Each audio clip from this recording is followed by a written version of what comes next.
का सवाल सुनकर यष्टि ने तुरंत अपनी पकड़ ढीली की, लेकिन उसकी आवाज हल्के से कांप गई। वो धीरे से बोली, मुझे मुझे प्यास लगी थी तो किचन ढूंढ रही थी। एकांश की आंखें गहरी हो गईं और चेहरा सख्त। वो हल्के गुस्से में बोला, तो तुम्हें ये किचन दिख रहा है? यष्टि ने खुद को बचाने के लिए पीछे हटने की कोशिश की, लेकिन उसने अपनी गलती को समझते हुए धीरे से कहा, मुझे नहीं पता था कि यहाँ आना अलाउड नहीं है। एकांश ने गहरी सांस लेते हुए अपनी टी शर्ट से उसके हाथ को छुड़ाया और एक कदम पीछे हटते हुए कहा, डू नॉट एंटर का बोर्ड नहीं दिखा तुम्हें? ये मेरा पर्सनल स्पेस है और यहाँ बिना इजाजत कोई नहीं आता। अगर तुम्हें कुछ चाहिए था तो सुनीता जी से कहना चाहिए था। अगली बार इस कमरे के आसपास भी नजर मत आना, समझी? यष्टि हल्के से झीप गई, लेकिन उसकी नजरें अब भी एकांश के चेहरे से हट नहीं रही थी।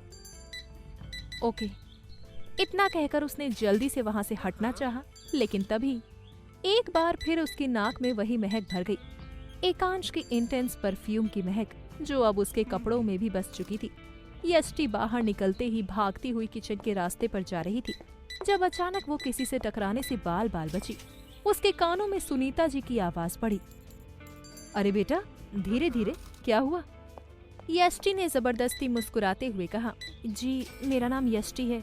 वो मुझे प्यास लगी थी तो किचन ढूंढ रही थी, लेकिन गलती से गलत दरवाजा खोल दिया।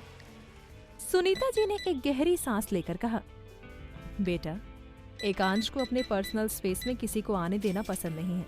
उसने कुछ कहा तो नहीं तुम्हें? यष्टि ने हल्का सा सिर हिलाकर कहा, हाँ डांटा तो था, लेकिन गलती मेरी ही थी, आगे से ध्यान रखूंगी। सुनीता जी ने हल्के से सिर हिलाया और मुस्कुराते हुए कहा, आओ मैं तुम्हें पानी देती हूँ।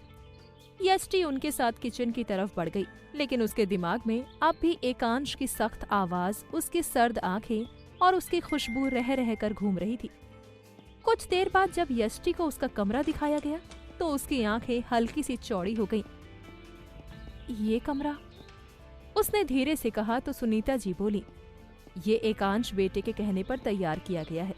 ये श्रेया बेटी के पास वाला कमरा है, ताकि जब भी जरूरत पड़े तुम फौरन उसकी मदद कर सको। अब यष्टि को पूरे दिन अपने कपड़ों से आती उसी महक के साथ बिताना था, उसे इंटेंस सर्द और उसे उलझन में डाल देने वाली खुशबू के साथ। उसने अपनी हथेलियां हल्के से रगड़ी और खिड़की से बाहर देखते हुए बुदबुदाई, ये जॉब जितनी सोची थी उससे कहीं ज्यादा इंटरेस्टिंग और मुश्किल होने वाली है। यष्टि जल्दी ही नीचे हॉल में वापस आ चुकी थी। तभी सीढ़ियों पर हल्के हल्के कदमों की आहट हुई और यष्टि ने तुरंत नजर उठाई तो वो चौंकते हुए बोली, ओह ये तो वही है। उसने एक पल के लिए सांस रोक ली। उसकी आंखों में हैरानी और खुशी दोनों झलक रही थी। यही वो नन्ही परी थी जिससे कल ट्रैफिक सिग्नल पर उसकी मुलाकात हुई थी। गोल मटोल गाल, गुलाबी स्किन और बड़ी बड़ी मासूम आंखें, ऐसा चेहरा जिसे एक बार देखने के बाद कोई भूल ही ना सके। वो हैरानी और खुशी से बोली, सच में दुनिया कितनी छोटी होती है। यष्टि के होठों पर हल्की सी मुस्कान आ गई। उसे याद आया कि कैसे उसने कल इस छोटी गुड़िया को कार में बैठे बैठे बहलाया था। लेकिन सबसे ज्यादा हैरान करने वाली बात ये थी कि श्रेया भी यष्टि को देख रही थी। श्रेया शायद ही किसी से सीधे नजरें मिलाती थी, लेकिन आज उसने अपनी बड़ी बड़ी आंखों को यष्टि की तरफ उठाया। कुछ सेकंड तक वो उसे देखती रही। उसकी आंखें शांत थीं, लेकिन उनमें एक्साइटमेंट थी। ये सब एक कोने में खड़ा एकांश चुपचाप देख रहा था। उसकी भूरी आंखें गहरी सोच में डूबी हुई थी। वो धीरे से बोला, ये कैसे हो सकता है? श्रेया आमतौर पर किसी नए इंसान पर ध्यान नहीं देती थी, लेकिन यष्टि को उसने ना सिर्फ देखा, बल्कि ऐसा लग रहा है जैसे वो उसे पहचान रही हो। इस लड़की में ऐसा क्या है जो श्रेया दूसरी बार रिएक्ट कर रही है? एकांश के लिए ये कोई छोटी बात नहीं थी। यष्टि ने झुककर श्रेया की ओर हाथ बढ़ाया और हल्की सी मुस्कान के साथ कहा, हे प्रिंसेस, तुम तो सच में किसी परी जैसी हो। श्रेया हल्की सी हिली, लेकिन फिर भी उसकी आंखें यष्टि पर टिकी रहीं। सुनीता जी भी ये सब नोटिस कर रही थी। उन्हें महसूस हुआ कि इस लड़की में कोई अलग सी गर्मजोशी थी। लेकिन इससे पहले कि यष्टि और श्रेया के बीच कोई और बातचीत होती, एक सर्द सख्त आवाज आई, श्रेया को ज्यादा परेशान करने की जरूरत नहीं है। यष्टि ने ऊपर देखा, वहाँ एकांश खड़ा था। वो अब भी दूर खड़ा था, चेहरे पर वही बेजान कठोर भाव था। यष्टि ने आंखें घुमाई और मन ही मन बुदबुदाई, हाँ मिस्टर खड़ूस, मैंने कौन सा इसे किडनैप करने का प्लान बनाया है।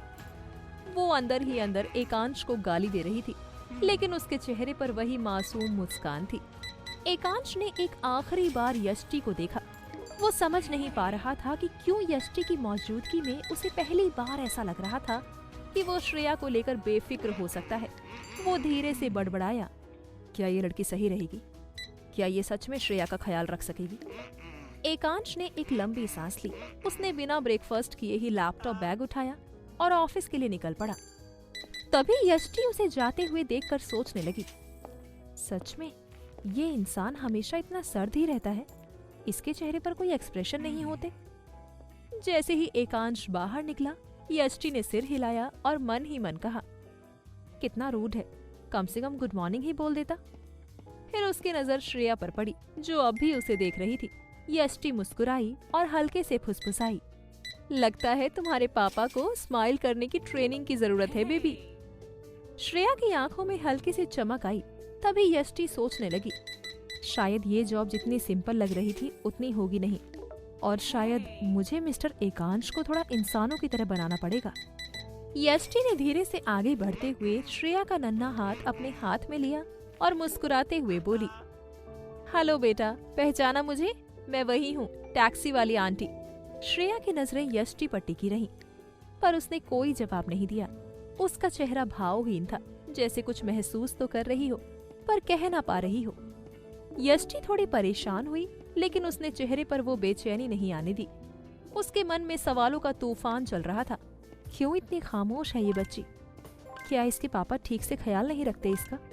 लेकिन जिस तरह कल इंटरव्यू में वो एक एक बात पर बारीकी से ध्यान दे रहे थे, उससे तो यही लगा कि वो बहुत केयरिंग है। मुझसे पहले ना जाने कितनों को रिजेक्ट कर चुके थे वो। यष्टि को लगा कि सुनीता जी से कुछ पूछ ले, पर फिर सोचा, पहला दिन है, अभी से ज्यादा एक्साइटमेंट दिखानी सही नहीं होगी। उसने धीरे से श्रेया को गोद में उठाया और डाइनिंग टेबल की तरफ चल पड़ी उसे नाश्ता कराने। वहीं दूसरी ओर सुनीता जी मन ही मन सोच रही थी, श्रेया को खाना खिलाना कोई आसान काम नहीं है। क्या ये लड़की सच में कर पाएगी? पर यष्टि ने जो तरीका अपनाया वो बिल्कुल अलग था। वो झुककर श्रेया से बोली, बेटा सुनो, तुम्हारे पेट से आवाज आ रही है।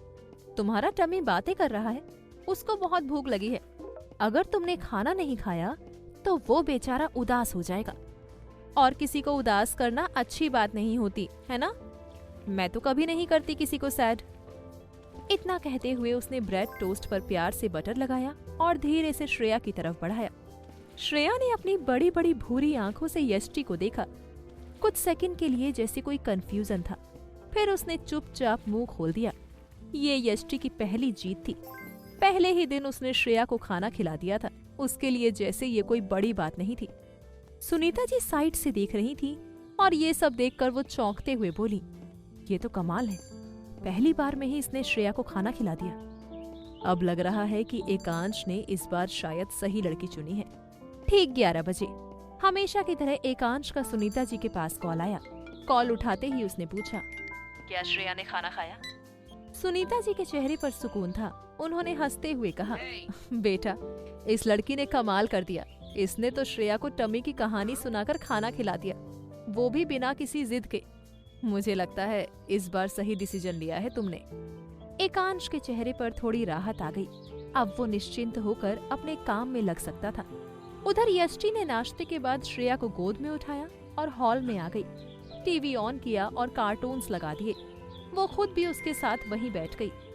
तभी सुनीता जी आकर बोली, बेटा एकांश बाबा ने टीवी का टाइम फिक्स किया है शाम का, जब वो खुद साथ होते हैं तभी। यष्टि ने चौंक कर पूछा, उन्हें कैसे पता कि उसी टाइम श्रेया को टीवी देखना है? ये तो बोल भी नहीं सकती। देखिए कितनी दिलचस्पी से देख रही है। सुनीता जी को ये बात सही लगी। वो चुप हो गई और कुछ नहीं बोली। यष्टि और श्रेया वहीं बैठकर लगभग 1 घंटे तक कार्टून देखती रही। फिर धीरे धीरे श्रेया की आंखें नींद से भारी होने लगी।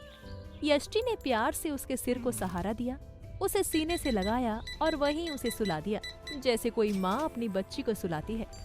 थोड़ी ही देर में यष्टि की भी आंख लग गई। तभी एकांश किसी जरूरी काम से घर लौट आया। हॉल में आया तो देखा श्रेया यष्टि के सीने से लगी सो रही थी। दोनों ऐसे लगे थे जैसे माँ बेटी हो। टीवी अब बंद था तो आकांक्ष को पता नहीं चला कि टीवी उसके रूटीन के अलावा ऑन था। वो कुछ देर वहीं खड़ा रहा, मुस्कुराया, फिर चुपचाप अपने रूम की तरफ बढ़ गया। क्या एकांश और यष्टि की कोई कहानी शुरू होने वाली है? क्यों एकांश नहीं जाने देता अपने प्रिंसेस को सिक्योरिटी के बिना कहीं भी? ऐसा क्या है एकांश की जिंदगी में जो छिपा है पर्दे के पीछे? जानने के लिए सुनिए इस कहानी का अगला भाग।